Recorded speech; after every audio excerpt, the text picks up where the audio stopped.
Hello, Ron. Nice to meet you.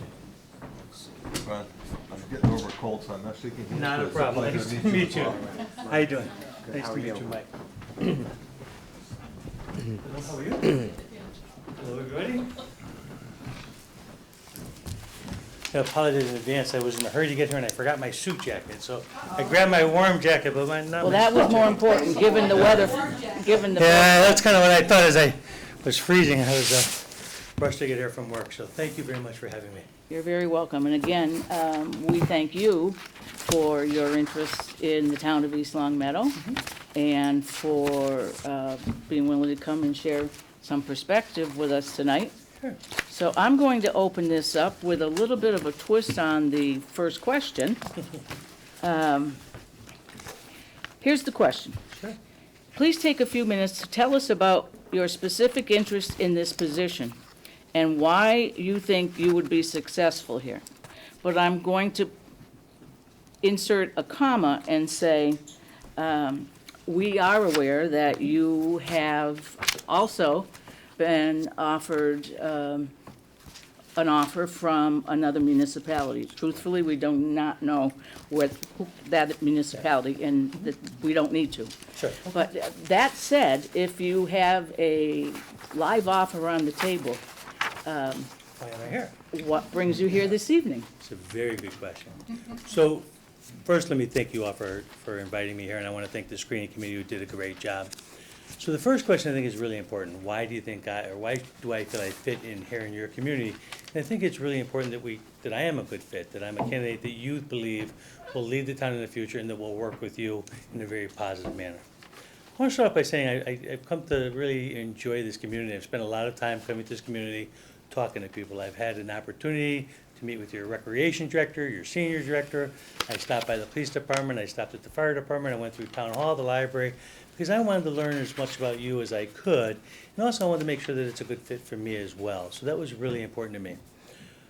Why do I think I'd be a good candidate? Because I am a town manager. I'm managing a town of the same population, a lot of the same kind of demographics, although I will say this is a town that has more economic development growth than what I have in my town. My town is struggling, a little poorer community than the town you have here, but in many ways the same exact form of government. Very comfortable. I've been doing it successfully now for over 4.5 years.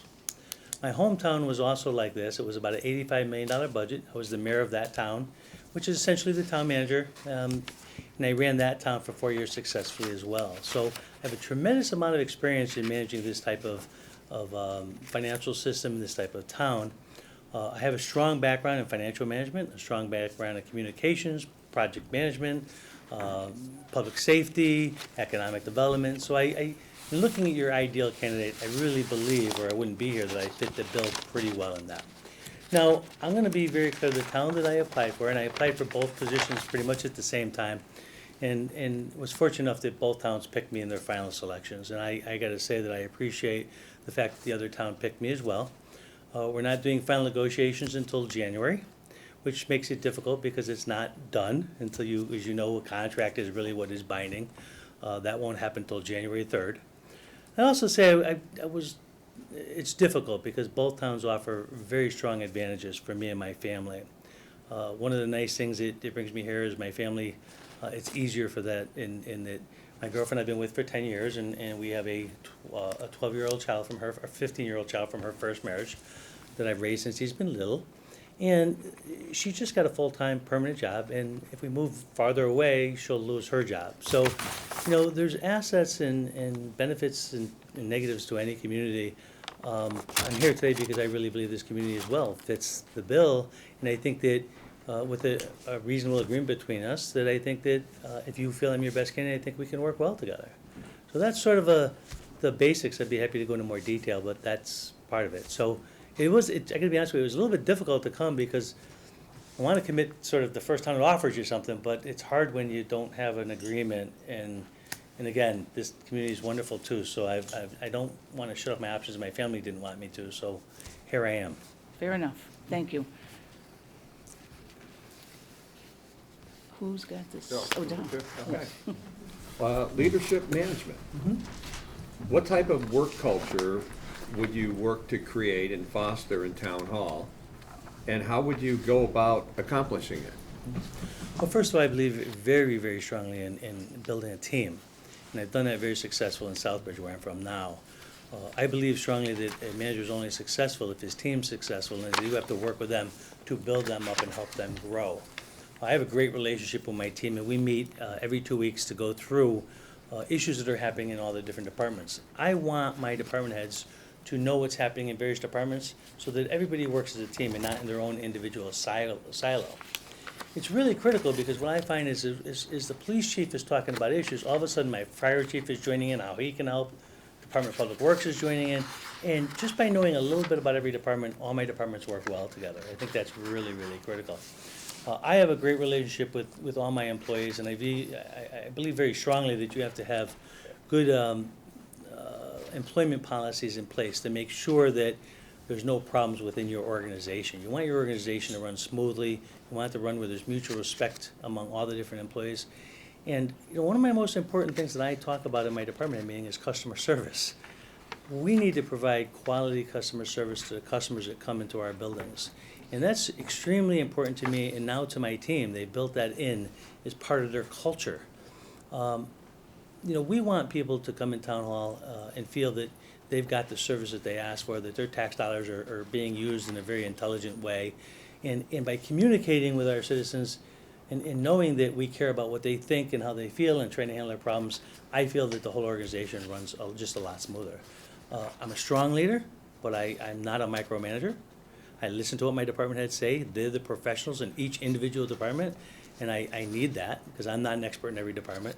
I listen to what they say, and I'm there more often than not to support them, to make sure they have the resources they need to accomplish the goals that have been set up by you and that have been set up by their individual departments. And you pretty much answered the second question, so let's go to the third. Sure. How do you set goals for departments and for individual employees?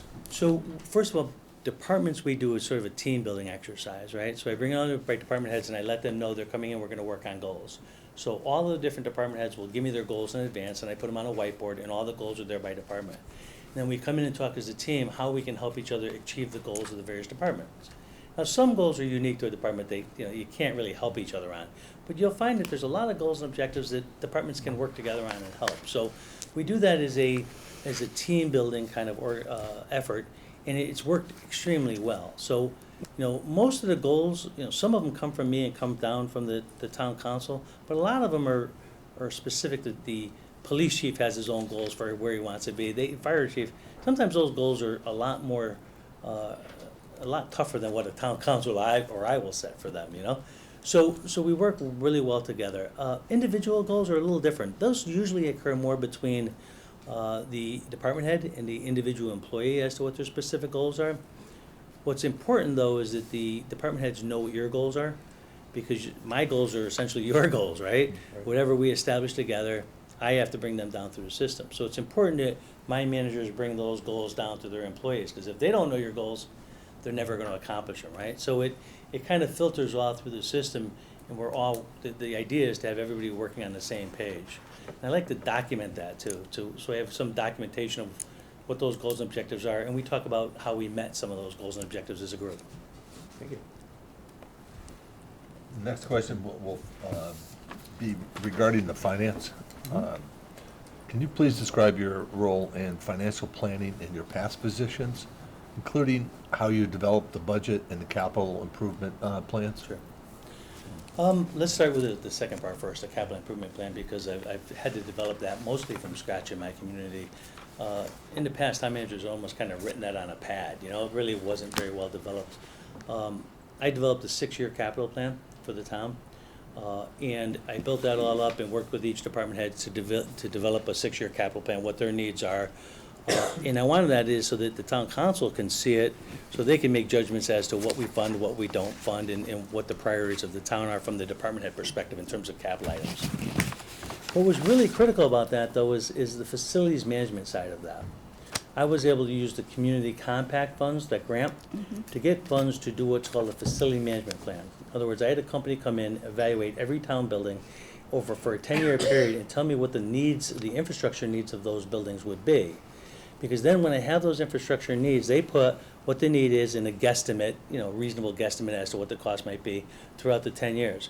That is all built into my 6-year capital plan. So we have both the trucks and the equipment that you need, but also what's important is not getting lost to your physical assets, not letting them deteriorate. So we built that into the town's budget. And I also got another community compact for our school system, because our school system didn't have a good capital plan either. So this is the first year we did their facility management plan. This is the first year they're giving me a full infrastructure list in their capital plan of what they need as well. So it's very comprehensive, and I must admit that I spent a lot of time looking for a template for this, and actually developed it, or borrowed this one, I guess, from Mansfield. The Mansfield Finance Department had a great capital plan. I used their structure and rebuilt it, but I wanted to find one of the best plans in the state so that I could make mine just as good or better. So that's how I built the capital plan. On the town budget side, I've been working on budgets from when I was on the State Appropriations Committee in Connecticut, I think it was a $9 billion budget. So I've been working on budgets for many, many years. In the town of Naugatuck, I worked on an $85 million budget and developed it essentially from scratch. What we do is we put out a budget document to the department heads asking them for their requests, and they provide us a budget. There's also a lot of things that are not directly from department heads. The finance director would give you information like debt service and all those things that are non-directly budget related. Those are all put in. So the first thing we do is we package that into a full budget, myself and usually the finance director. We put all that together, and then we bring in each department head one at a time to go through their budget, and we work with them to evaluate their budgets and what their needs are, and decide if I can support all of the things they ask for, what things need to be cut, what things might be put in the next fiscal year. Every department head, the most important thing in the world in the budget is their budget. And they want everything that they can possibly get for their budget. And as you and I both know, we can't fund everything like that. So one of my job, and I usually use the finance director with me, is to develop what we can afford, what's reasonable for this year, and talk to them about what things we might put off into the future, what we do. So we set what is expected, what you would refer as a list of priorities and a list of real needs versus wants, right? And we have to, I'm a fiscally conservative manager, so we will look at needs before we worry about wants, and then if we have some extra money, we help some of the wants that might be beneficial to the town. So we go through the budget, we thoroughly scrutinize the budget, and then in my town, I present it to the town council, and then it gets broken down into various sections. We have subcommittees of town council, and there's 5 of them, and different parts of the budget go to each subcommittee for approval, and I work with those subcommittees as well. And we go through, I present, me and my department heads present the budgets to them. We talk about them, and they usually make changes. I've been very proud, and I put on my resume that 2 out of the last 3 years, they didn't change my budget at all, which I'm kind of proud of. That, if it says that I did a good job, if you don't change my budget, that means you feel that I did a good job prioritizing. Side point is I actually had a cake for my employees, my department heads, because I wanted to recognize that their budget didn't get changed, and that meant they did a nice job in presenting it and put together, so I congratulated them for their work as well. Before, I failed to mention one point, before I go into the budget process, I usually meet with the town council and say, what are your priorities? What do you think we should fund? Do you want to make extra money for public safety? Do you want to give a little bit more money to education? Tell me what you want the tax rate to be. How much spending can you, usually it's stay within the 2.5, which is, so those conversations have to occur first, but kind of giving you the step-by-step budget part of the process. Thank you. Okay. East Long Meadow has a unique situation right now with its HR department. Are you somewhat familiar with our situation? Only that it was a very important issue to the screening committee. Yes. But obviously we couldn't talk about individual personnel issues, Of course. right? So my response is pretty simple, right? And I got to be honest, I don't have a lot of those problems because I set up policies and procedures to kind of avoid that to happen.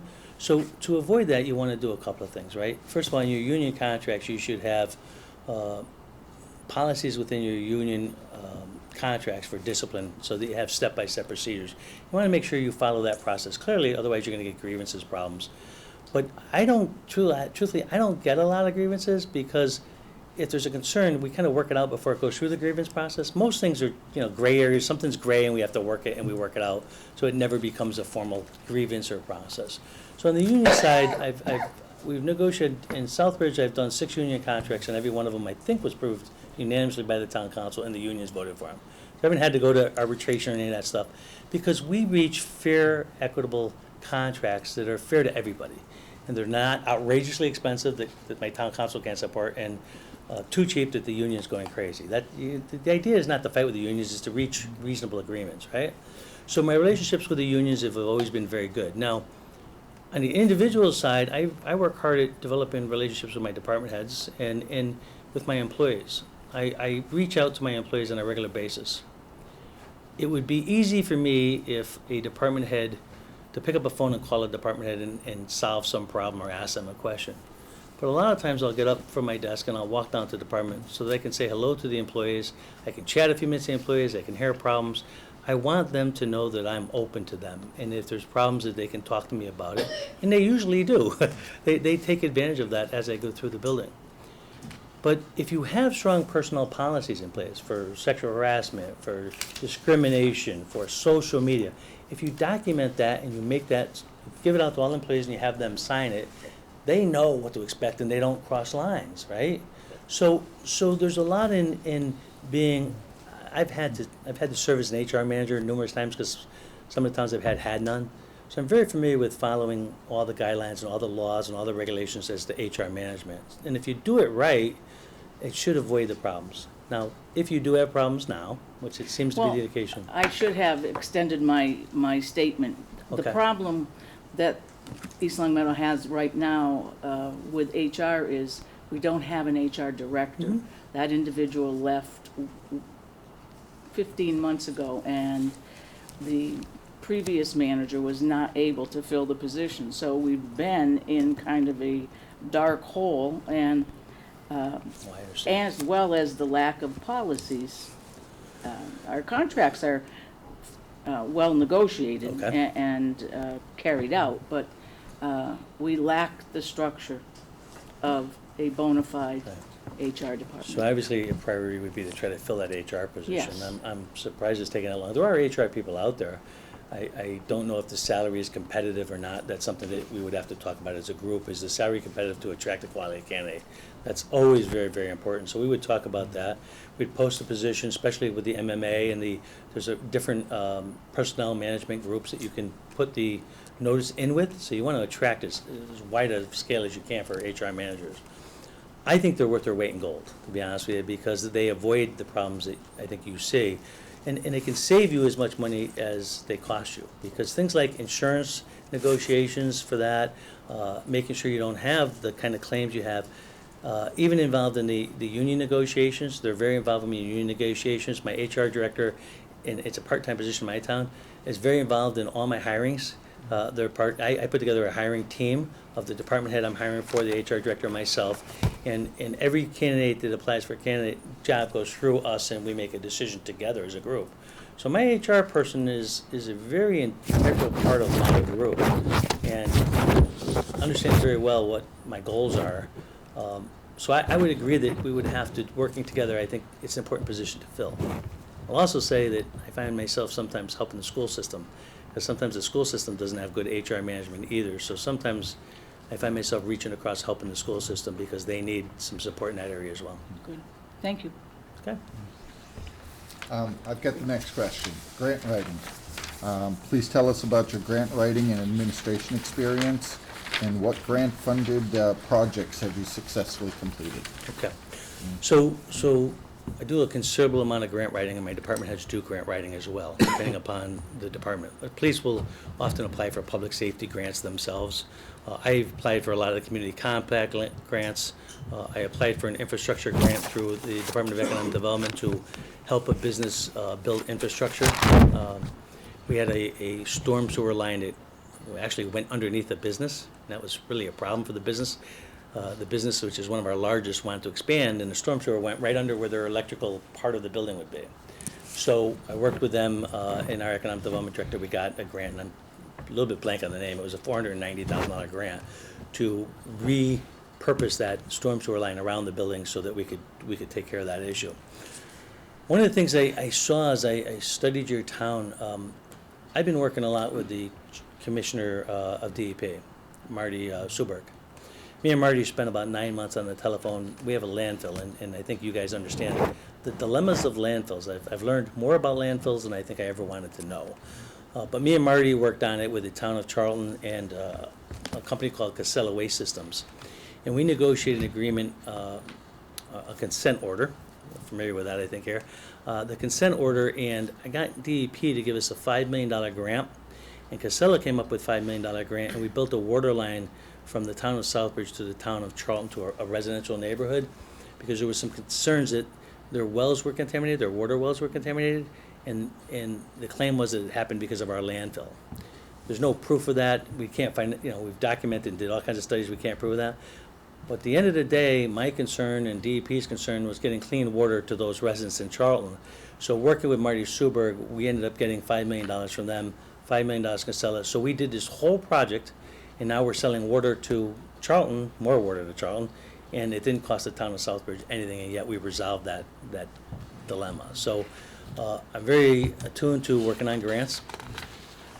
I'll also say to you this is something that I've just learned from being in the Connecticut State Legislature for 10 years. Sometimes you're better off getting money from departments than you are through your legislative delegation. If you are in the legislature, you know that every department has a pool of money that they can disperse to towns and cities in various projects. And when you get to know the heads of the state agencies, or you call them direct, they often will help you find money that most other towns don't search for. Legislators, they can put in bills and pass laws, and sometimes they have legislative liaisons that go to departments, but sometimes you can get more money directly from department heads. So I work with a gentleman named Sean, who works with the Community Compact.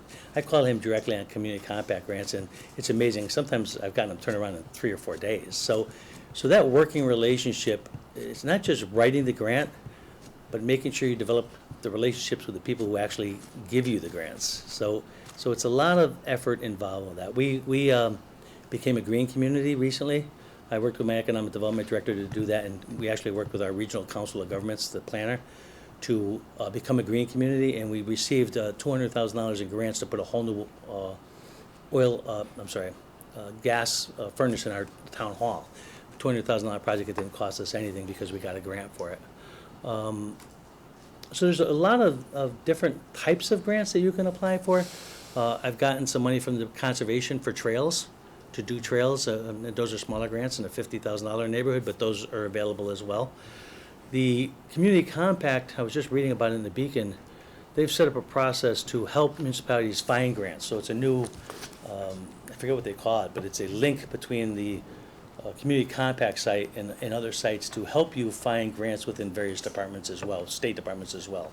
So you want to take advantage of finding out the information of what's available and then seeing what grants actually meet your needs. Then, of course, the legislative delegation is very helpful. We got money through grant processes for them for a Latino group in town for programming. We got money working with them for firehouse equipment, stuff for various trucks and stuff. So there's a whole slew of avenues to get grants. You should, exercise them all, I guess is the best way. Thank you. Okay. The next subject is planning and economic development.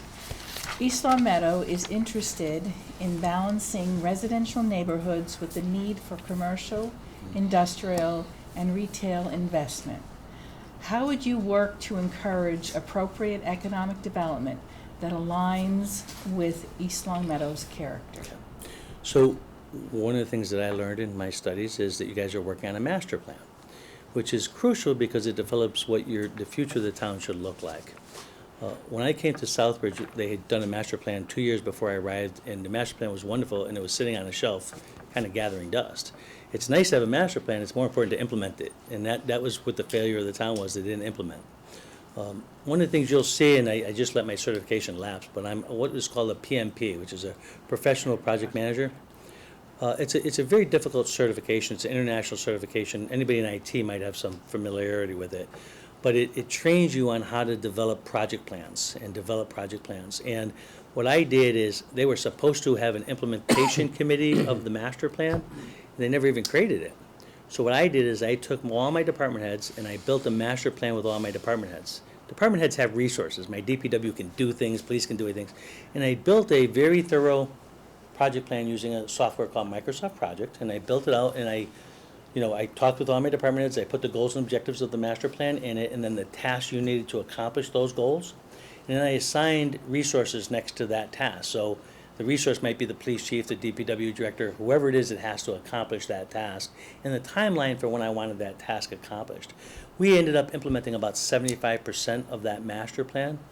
And we start with what we would refer to as low-hanging fruit, the easiest stuff first, because success builds success. And when you do the small stuff first, people see things getting done, then all of a sudden they're working on the harder stuff, right?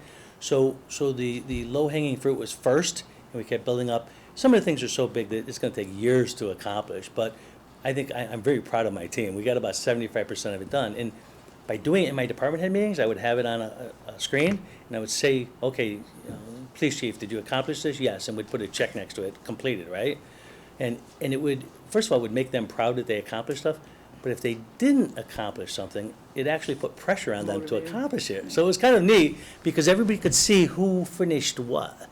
And there's nothing more of an incentive to be at a meeting of all department heads and go, oh, I didn't do it, you know what I mean? So it was really successful. So that project plan and economic development is crucial. That ties into your zoning and your planning to make sure that your areas are well designed, that you have a good manufacturing area, a good retail area, a good residential area, because you don't want to blend the two. You don't want heavy manufacturing in a retail area, so it's important. We just redid all our zoning maps to improve that. You also want the companies, it's really crucial, when they come into town or they're expanding, they should be easily able to see what they can do with their properties. What it's zoned for, what they can do, what they need a special permit for. It's very important to lay that all out in your planning and zoning documents, right? So your economic development, I'm not sure if you have an economic development director, I didn't go that far, but I would work with my planning and zoning departments and my town planner and all those to make sure that that's all well done. That gives you your framework for economic development. Then I put together, I don't know what I would call it, kind of a fast response team. My fire marshal, my town planner, my economic development director, I think I said my fire marshal. When a building plan comes in, I have the person, the manufacturer of the company, come in and meet with all my people at once. Because I don't want them to have to go to 5 different departments to figure out what they need for a permit, what's done. So my team meets with that person to kind of help guide them through the process. This is what you need, this is what you need, and so that they're not, going to one department and say, oh, no, it's not where you do it, you gotta go over here, you gotta do this. Because that process frustrates even the smartest of people. So having that team together to work with companies is really, really important. My staff always tells me I should be an economic development director, not a town manager, and it's not really an insult, but because I like working with business people, and I do it all the time, I develop great relationships with them. I want them to know we're here not to stop their project, but to make sure that they follow the regulations and that we can explain them and how they work through them, not to go, oh, nope, doesn't meet the reg, have a nice day. That's not the way we should treat our business community. Business community, we should be, okay, this is a reg, let me tell you how you can meet that reg. Let me tell you what you have to do and explain it to you. Oh, that's a problem? Well, let me tell you how we can work out another way, That's what my team, and all my team are told that. My planner knows that. We're not there to stop people. We're there to make sure they do it right, and that they understand that. So I've developed a good relationship with my business community. I hate going too long because there's so much to talk about this, but let me say 2 things that I think are important. When I came to Southbridge, we had no Chamber of Commerce to speak of, nothing like that. Myself and the Economic Development Director had to rebuild what we call the Southbridge Business Partnership. We created it from essentially scratch. And now I have an organization of about 60 or 70 businesses that all meet on a regular basis that are planning doing things. So they do an Autumn Fest on the Green. They do a lot of things to promote business thing in a network, which is, as you know, in business community is really important. Second part of that, I actually met with the top 6 manufacturers in town. I went to them and asked them to host breakfasts or lunches. And what we did is, I'll give you an example, we have a company called United Lens, it's a great company in our town.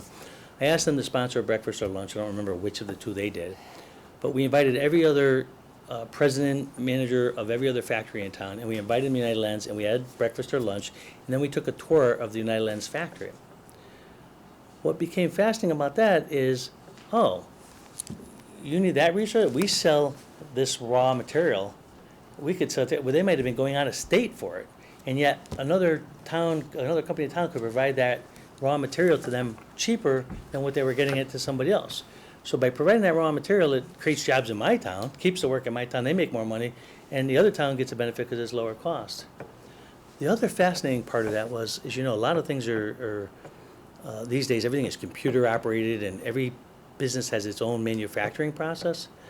I found my company starting to talk to each other about, oh geez, I like the way you do this. Now I could manufacture my product that way and save money. So they got to be where they were helping each other by teaching each other how to use certain manufacturing processes. Didn't even think of that when we started, it just kind of happened, you know, they started looking and going, oh geez, that's great, we love the way you do that, you know. And it really built good relationships between the different manufacturers in town. Now, we haven't done one of those lately, and I frankly probably should do another one, but it was really appreciated by the different manufacturers in town. Thank you very much. Okay, Yeah. Next one falls for me. there you go. And I think you already touched on it, but delegation.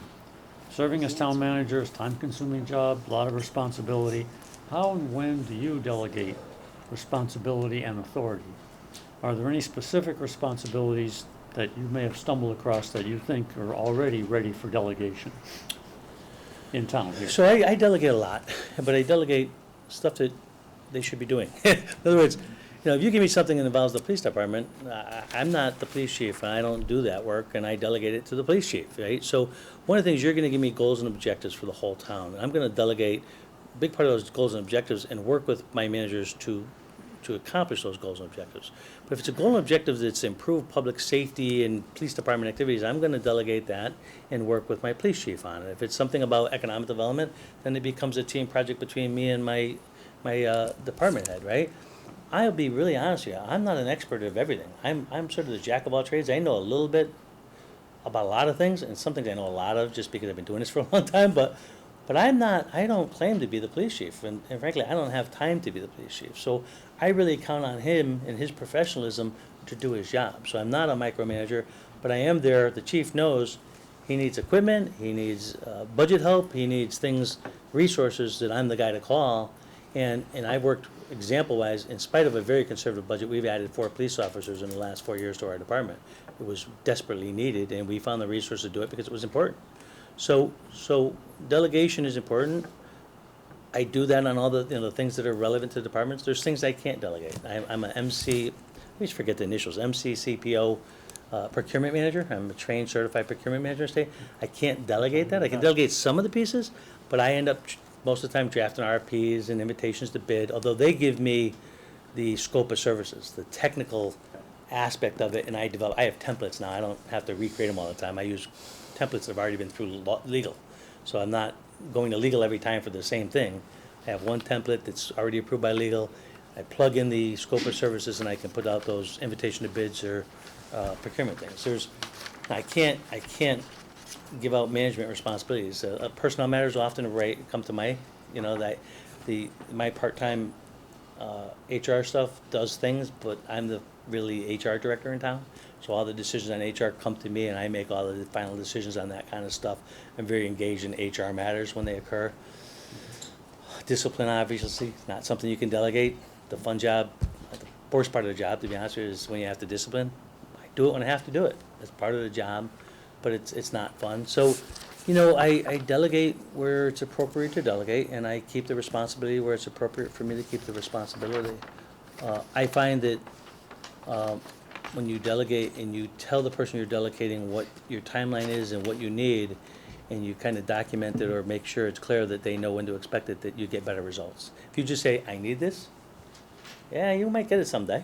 But if you tell them, I need this by Thursday or next year, you just do a lot better in getting responses. So when I delegate, I usually delegate with a, hey, this is what, you know, and I'll say to them, does this timeline work for you? You know, you got other things to do. You know, I want this by next Thursday. Is that doable, or does I need it by the following Tuesday? You know, I mean, it's got to be within, I don't want to change their whole scope of priorities Nope. unless it's important, but I want to have that relationship on timing, you know? Thank you. I also drew the next question. Sure. And it's the relationship, the partnership with the public school system. It's critical that you establish a positive working relationship with the leaders of the public school system. In your current and past communities, please describe your relationship with your school superintendent and your school board. So, if you were to ask me for my references, one of the references I would be giving you is the school superintendent for our school system. It's called, in our system, it's called a receiver right now because the state's involved in our school system. So the receiver and I have a great relationship, and he's one of my references for a job. And the reason for that is I work extensively with him. We have a lot of things that are really important. Infrastructure needs at the schools. I think I told you I just worked with him to get a grant to do a facilities management plan for all of his buildings. Chromebooks, he didn't have Chromebooks, and we did a 5-year lease on Chromebooks. I see you guys are doing the same thing. We did a Chromebooks project. We needed new science books and math books. We worked together and got him money for that. He's invited to all my department head meetings, although truthfully doesn't come. He's part of my, I consider the school system in the town all one team. I don't look at it as two organizations. I know a lot of people do because I can't tell the school system what to do. I don't need that. I don't have to tell him what to do because if we work together, we work together, right? So he's invited to all my department head meetings. He just doesn't have the time to come to them. But, I have his phone number. I can call him right now, and, we would talk about problems and issues. He keeps me informed as to things that are going on in the school system. We've managed to give him reasonable resources in the budget process every year.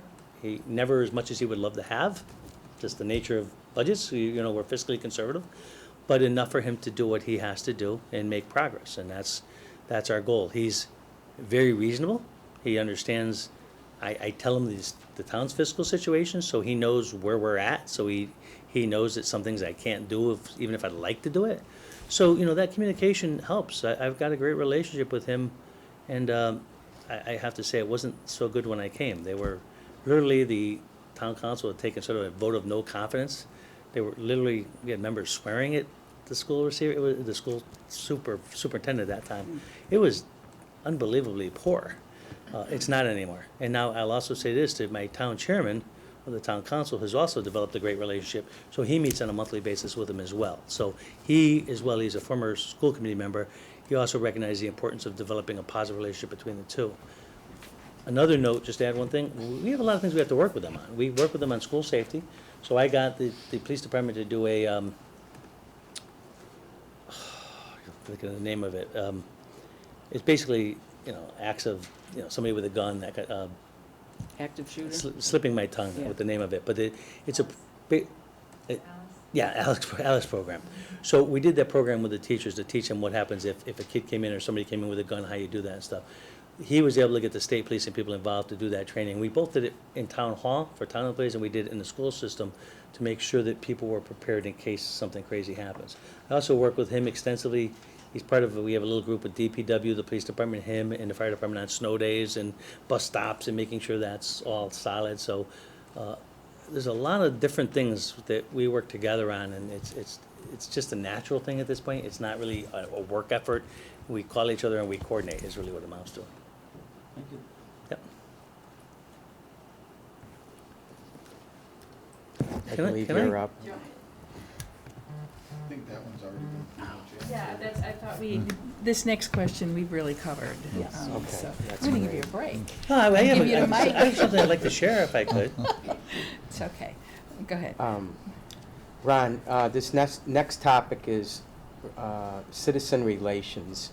And East Long Meadow is a highly engaged community where citizens expect their local government officials to be easily accessible. What has been your approach to interacting with citizens, and what actions have you taken to improve communications with the residents? First of all, it's a great question, and truthfully, I think it's one of the most important questions. In order for me to get support from both you and from the citizens, they have to know who I am. They really need to know that I'm competent, and that I'm nice and kind, and I have the best interests of the town at heart. So it's important that the town gets to know me. I went to your senior center because I wanted to learn about your town, and I met with the senior director, and I was really impressed with the activities in the senior year. Everything from line dancing to pitch tournaments, all that. Now, I do, in my town, I will go to the senior director and I will sit down for half an hour, 45 minutes sometimes, and just play cards with the seniors that are there, play pitch or just sit down and talk to them because I need, not because I want to play pitch that day, but because I'm trying to build a relationship with that group.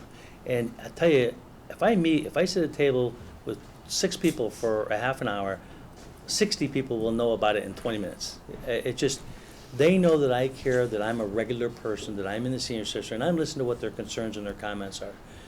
I like doing that in various departments. I mean, to get to know your town, I went and talked to your police chief, your fire chief. I had a great conversation with your recreation director. They're gonna know that I care, that I'm interested in helping them succeed. And the same thing is true, going to town events. You know, in Hanson, when I was there, I created a Hanson Day. And what that was is that I had all my town organizations, fire, police, everybody, and we had a campground kind of activity thing. And we had a Hanson Day where people come, we had face painting for the kids and everything. And it was to develop that positive community event. And, you know, it's kind of funny, and the same thing when I was mayor in Naugatuck, I built an ice skating rink right outside of town hall on an empty piece of land. And people were like, what are you doing building an ice skating rink? That's kind of weird. You can't believe how community-oriented that little ice rink became. I thought it would be like 15-year-old kids skating. It was grandparents and children. I could look out my window when they were skating. Now, what was important is that the thing that people love about living in East Long Meadow is not that we do a good budget. What people love in East Long Meadow is the community events you have, the things that makes a town. And that's what I mean by getting involved in town things. It's, you know, going to a Thanksgiving Day football game builds more relationship between the town manager and citizens than how many budgets you develop. They don't do budgets. You know, they want the taxes to be low, but that community aspect of development of relationships, just like you guys are out in the public all the time. That's why they support you, right? Same thing is true of a town manager. You're out in the public, that's why they support you. And if they support me, it's easier to me to come to you and say, you know, I was at a school event, and 50 people want this, and I could say that to you, and you go, okay, well, that's important. If I said to you 2 people, you'd be like, eh. But that community want and that community need and in relationship, I find that to be critical. And truthfully, I love it. I just enjoy it on a personal level. I get more satisfaction from building a park or something that's a community event than doing a budget. A budget's my everyday job. I know how to do budgets. I've been doing budgets for years. It's important to do it, but it doesn't give you that sense of, man, this person's kids are gonna remember what we did for the next 25 years, that they had a great time at this park. You know, that's what gives me a lot of satisfaction in my job, is how I impacted the community, how I made them feel good about the town and about what we did, and helping them develop memories about East Long Meadow is the greatest town in the world because I remember this from my childhood. That, to me, that's so important. So I think it's a great question. Thank you.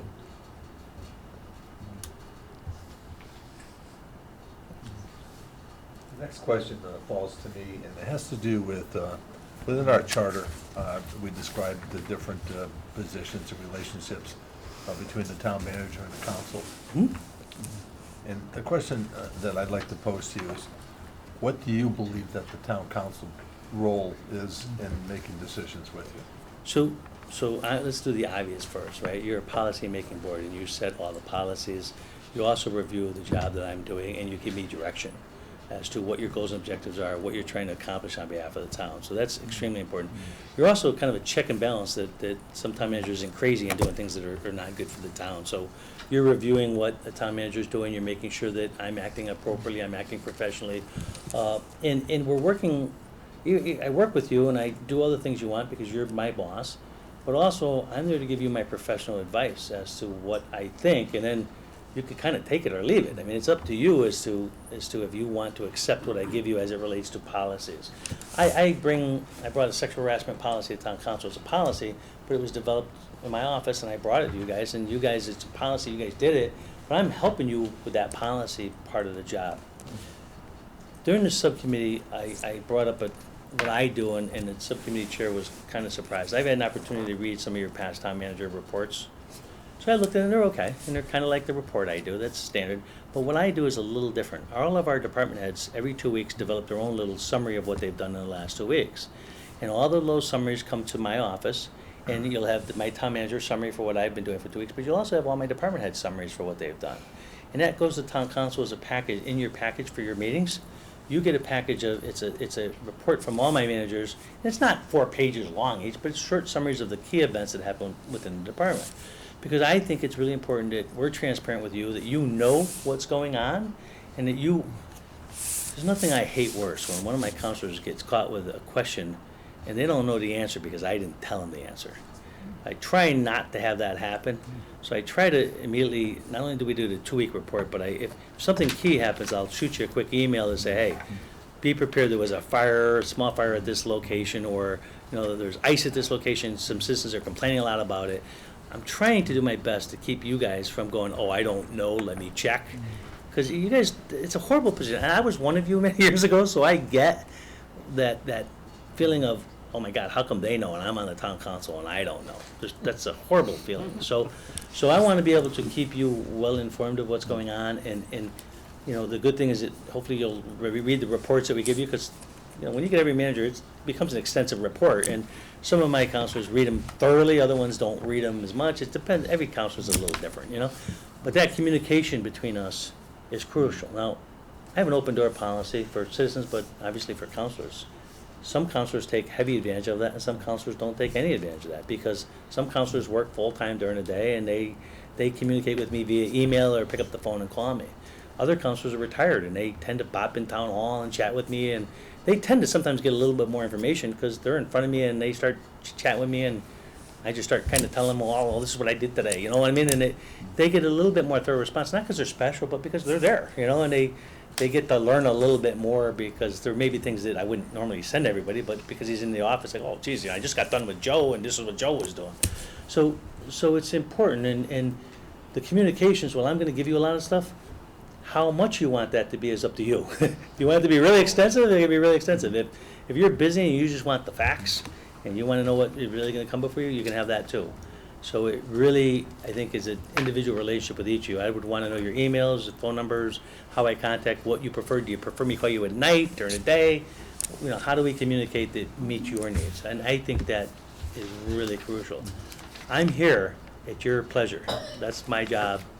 I don't have to agree with everything each person does, but I have to agree with the majority.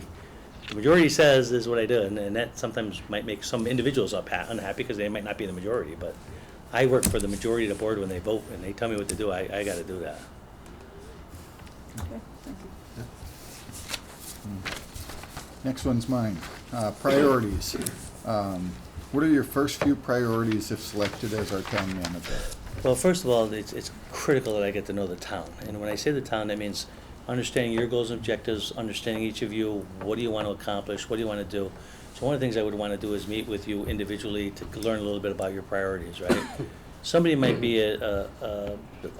very interested in economic development, and they want to talk more about economic development, they do other things. So I want to be able to understand what that person's thinking, and they could be a valuable asset to me if I'm talking about economic development issues, right? Another person, an attorney, might be able to bounce some legal questions off of them, right? The IT information. So it's, what can you're looking at what you can get from me. I'm looking what I can get for you in terms of help and support. And I would ask if somebody's really networked in the community with the Chamber of Commerce, that bring me to the chamber with you and introduce me around. I need you to help me, because the faster I can do that, the more successful I am, right? So you guys are extremely valuable to help me learn about the community. I don't know East Long Meadow. I'm learning a lot. It's going to take me a long time to learn, okay, who are the movers and shakers in the economic development world? Who are the movers and shakers in the illegal world? Who is going to be really concerned about what happens in what neighborhood? How is the landfill impacting a certain residential community? That's all stuff that I need you guys to tell me about right out of the box, so that I can learn as fast as I can. Secondarily, I need to know my team. I need to meet with my team members, both as a group and individuals, to learn what my department heads think and what they're trying to do, and learn about individual aspects of their departments, what they're doing, and kind of get up to speed. And also need to tell them that I'm here as a resource for them, and they can count on me, and that I'm here to have their back when I can and support them, and try to get them the resources they need, right? Individual employees, I find it, I may have a group meeting, but I find that I do that just walking down the hall. I'm very polite, I'm very nice, I treat employees very well. I'll chat with them, chit-chat about, how's it going, what you do, what do you do here, whatever, and I'll learn about that. And then as part of that, I'm talking about customer service and how that, one of the first things I would say to my department is, guys, one of my first priorities is customer service. I'll give you an example of that. As I toured Town Hall, I walked upstairs and I think it was the building department and the planning department were kind of across from each other. And one sign on the window said, out to lunch, be back at 12:45, and the other one said, I'll be out for 3 hours. And I kind of shook my head and went, not in my town hall, you're not, you know what I mean? I was just shocked by that, because that is the worst kind of possible customer service.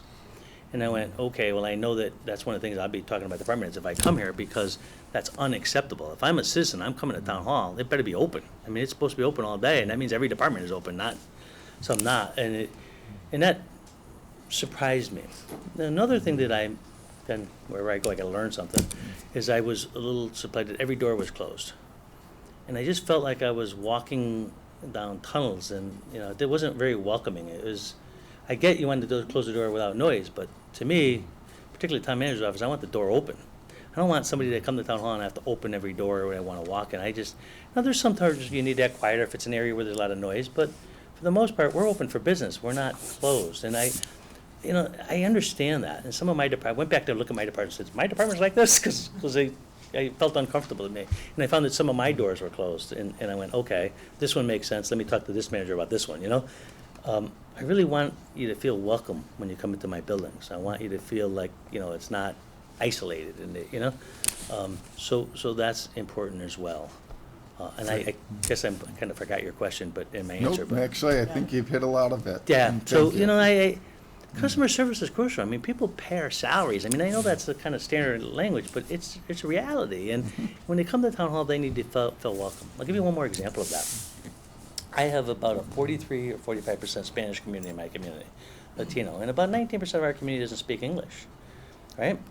When I came there, I had 2 employees that spoke Spanish. I now have 5. And it's important because those people didn't want to come to town hall. They were scared to come to town hall. They're Puerto Rican. They're legal citizens. But because they couldn't speak English, they were intimidated by town hall. Then now they know, and I got a great relationship with the Latino community. Now they know they come to town hall, they got people that can help them.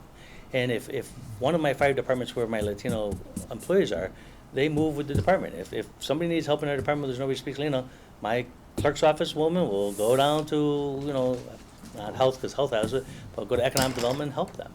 Same thing is true on a phone call. If a phone call comes up, somebody speaking Spanish, then get somebody to speak Spanish. Our job is to make that customer feel good about their Yep. thing. And I get compliments all the time about my staff. I love it. Good. Yep. Thank you. My turn. Career overview.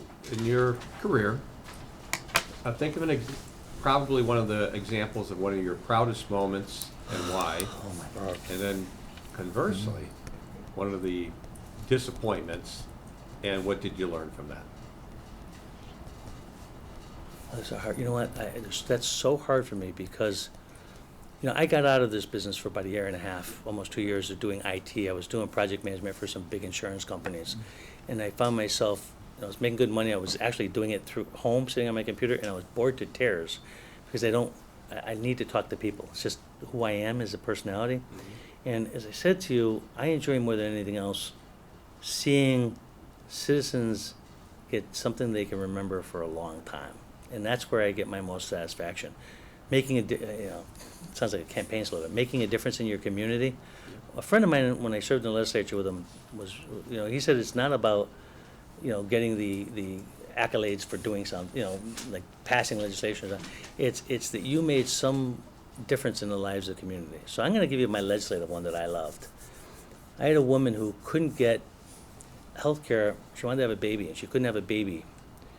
And there was a process that could allow her to have a child, but it wasn't covered under her insurance plan. And I want to call it in vitro fertilization. I think that's what it's called, but I'm not positive. It was quite a few years ago. I called up the insurance commissioner's office, and I worked with them, and she ended up getting, through quite a bit of work and pushing, she ended up being able to get surgery, and she had a baby. Right? I mean, you know, was it part of my work? Yeah, I was a constituent servicing, but man, to think that, you know, my work helped somebody have a child, to me, was the most gratifying thing that I could have ever accomplished. As I said to you, the skating rink, these sound rinky-dinky maybe, but they're important to me. Developing that skating rink and looking out the window and seeing grandparents with their grandchildren on our skating rink made all the difference in the world in terms of how I felt about them. So, talk about pride. Am I proud that I have great fiscal management and I was able to, take $1,700,000 from one-time resources in Southbridge and take that out of the budget and now have a fully funded budget using tax dollars and not one-time revenues? I'm extremely proud of that, but that's kind of what I do. That's my job. You know what I mean? That's the stuff that you would expect of me. Good financial management, that's what you ask for and that's what I give. Those extras that makes the town nicer, that I think some ways I'm even more proud of because that changes the spirit of the community. Does that make sense? Now, on the negative side, when I was the mayor of Naugatuck, I worked with a developer. The developer was a developer who worked with Providence Place, which is on the river in Providence, Rhode Island. And I spent, God, must have been almost 3 years working with the town to create an economic development zone. He wanted to do mixed-use development. Such a larger scale of the mixed-use development you're talking about with the medical center and stuff. It was huge. It was literally the whole downtown core. He was going to come in and redo it and turn it into mixed-use, retail on the bottom, medical, residential on top, because residential feeds the underneath, right? And we developed that, and it worked great. And I had to bring it to a town referendum to get citizens to vote on it, and we were going to create a new parking lot and all the things you would expect in economic development. Huge project, many, many millions of dollars. We got it approved through the what we call the Board of Mayor and Burgesses, which is the town council. It was approved, we got it approved through a referendum, everything went great. Well, with a year of us getting it all approved, the economy went south, right? And all of a sudden, you couldn't get any big box retailers. Nobody was putting up Bed Bath & Beyonds. It just stopped cold. The whole economy just died. This is now, we're talking 14 years or so ago, right? And it was so disappointing because we had brought up the whole spirit of the town. This was going to happen. It was all exciting. And it wasn't anything I did, but it was a crash, and it was so depressing because we had worked so hard to get there. Now, what's neat is I'm seeing parts of it being built now as the economy's turned around. So pieces are being built, not what we originally intended, because that developer finally walked away and said, we just can't do it. We can't get the financing anymore. But pieces, that plan that we developed is still being implemented just in much smaller components. So if there's something I'm disappointed in the most, I think that was it. Sometimes I like to dream a little bit and do big things and try to accomplish it, and sometimes big things don't happen. But if you don't try them, they never get done. Sometimes they happen if you try them, right? So you got to be creative enough to think big and do things, because that's how you really succeed. You can't succeed a lot if you try doing everything small. Thanks, Ron. Thank you. I have the wrap-up here. Sure. And in 1 minute, what question, if you have any, would you have for us? Well, I kind of said it in my comment, is that my success isn't just on me. I'm very good at what I do, tremendous amount of experience, a lot of experience that other managers wouldn't have by being a project manager, by being in the private marketplace, by being in the state legislature for 10 years. I bring some benefits that you don't find a lot in managers. But I need you. I need your knowledge of a community. And what I would want from you is a commitment from each of you to feed me as much knowledge as you can about your individual areas. That I'm not going to tell you I'm not the solution to every problem you have, because I'm a genius. That's not, I'm not. My success comes a lot from the people around me. So I guess I would want, and I'd like to hear from you guys, is how you could help me. What do you think about that? Because this is a team effort. This really, to succeed in this town, I can't solve every economic development project. I'm going to count on business leaders, the recreation department to help build a recreation program. So I guess I would say to you, how can you help me be successful? And that goes everything to your goals and objectives and, what you're looking for. Because I want to be what you need me to be. I can be as out in the public as much as you want, or less so, and sit in my office and plan more. It really is, what are you looking for in my position, and how can we work together? I think you've answered a lot of it. It's the give and take, the Mhm. goal setting, the relationship building, and I'll speak for the council. Everyone here is very devoted to their responsibilities as an elected official. We do our homework. We have a high attendance rate at all of our meetings, and whomever becomes our next town manager will get our cooperation and working together. So I just, today, I was looking at the different people on the board, and I gotta tell you, you guys have an impressive resume among you in terms of the knowledge of this board. And I was really happy to see that because I got an attorney on the board, I got business owners, a pilot, police officer, there's a lot of, I mean, a police officer, I'm not sure who, so it was Mike, police officer. So the question there we have is, okay, where do you see our strengths in our police department that you see from an outside perspective? The chief will tell me all about the inside perspective, but the person who's been a police officer will kind of give me a different approach to it. So I'd be asking about that, you know? Retired financial and contracts consultant, could they help me in looking at things like debt service for the town? Could they help me in terms of, you know, God, we'll be talking about more than we want, is OPEB benefits and what we would do with OPEB plan. Is there a way to figure out some financial plan around that? Landscape contract, you might be talking to me about recreational fields and stuff. Yeah. You know, I mean, I'm gonna know your talent. I'm gonna ask you how you can help me with your talent. I don't know, maybe health department will be talking about with my pediatric cardiology nurse. I'll So take care of you if you're sick. there you go. But you know, public health, there's a lot of stuff that you might help me engage in, right? That you can advise me, that I could say, yeah, this is what my public health agent's telling me. What do you think? You're a nurse. Tell me, is this really perfect? I mean, I'm gonna bounce stuff off you and use your talent, so, I mean, And each of you have that. We would so- appreciate that. Yeah, I mean, And we would happily engage. yeah, and it will, and then sometimes you won't like what I tell you, and sometimes I may not be thrilled what you tell me, but, you know, you gotta engage, you gotta have that conversation, so. Well, we thank you for your time.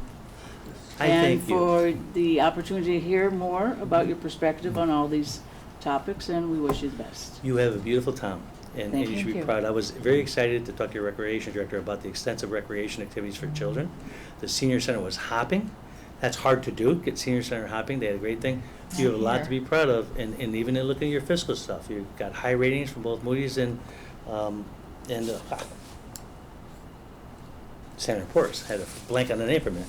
But your ratings are good. You guys have done a great job in keeping your town financially solid, and it sounds like you have conservative budgeting that makes sense. So I appreciate, you know, it makes it a little easier coming into a town that's fiscally responsive already. So I'm looking forward to working with each of you. And again, I want to thank you for inviting me. It's been a real pleasure getting to know you guys a little bit. Good. Okay? Good. Thank you. Thank you. Have a good evening. Yes, good You have a night. good evening too, and hopefully we can talk soon. Okay, we will. Okay, 5 minutes? 5 minutes, Perfect. yes.